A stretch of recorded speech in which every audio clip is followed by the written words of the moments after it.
भगवान श्री हरि विष्णु ने धर्म की रक्षा हेतु हर काल में अवतार लिया। वैसे तो भगवान विष्णु के अनेक अवतार हुए हैं, लेकिन उनमें से 10 अवतार ऐसे हैं जिन्हें प्रमुख स्थान दिया गया है। आइए इस वीडियो में जानते हैं भगवान विष्णु के 10 अवतार यानी दशावतार की पौराणिक कथाएं।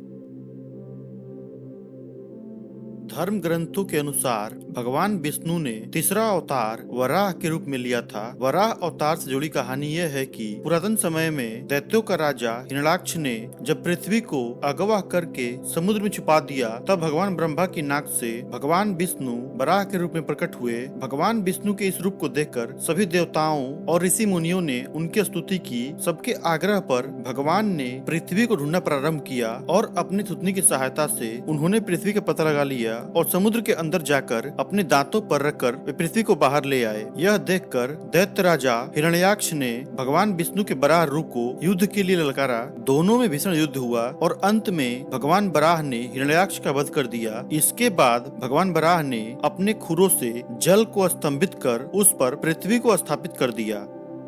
विष्णु पुराण के अनुसार भगवान विष्णु ने नरसिंह अवतार लेकर दैत्यों के राजा हिरण्यकश्यपु का वध किया था। इस अवतार की कथा यह है कि राजा हिरण्यकश्यपु ने स्वयं को भगवान से भी अधिक बलवान होने का घमंड पाल लिया था। उसे मनुष्य, देवता, पक्षी, पशु आदि से पराजित न होने का वरदान प्राप्त था और न ही वो दिन में और न ही रात में, न धरती पर, न आकाश में, न अस्त्र से और न शस्त्र से मरने का वरदान प्राप्त किया था। दैत्य राज्य हिरण्यकश्यपु के राज्य में जो भी भगवान विष्णु की पूजा करता था उसको दंड दिया था। उसके पुत्र का नाम प्रहलाद था। प्रहलाद बचपन से ही भगवान विष्णु का परम भक्त था। जब यह बात हिरण्यकश्यपु को पता चली तब वो बहुत क्रोधित हुआ। उसने प्रहलाद को समझाने का प्रयास किया, लेकिन फिर भी जब प्रहलाद नहीं माने तो हिरण्यकश्यपु ने उन्हें मृत्यु दंड दे दिया। हर बार भगवान विष्णु के चमत्कार से प्रहलाद बच जाते थे। हिरण्यकश्यपु की बहन होलिका, जिसे अग्नि से न जलने का वरदान प्राप्त था, वह प्रहलाद को लेकर धधकती हुई अग्नि में बैठ गई, लेकिन तब भी प्रहलाद भगवान विष्णु की कृपा से बचे रहे और होलिका जल गई। हम इसी वजह से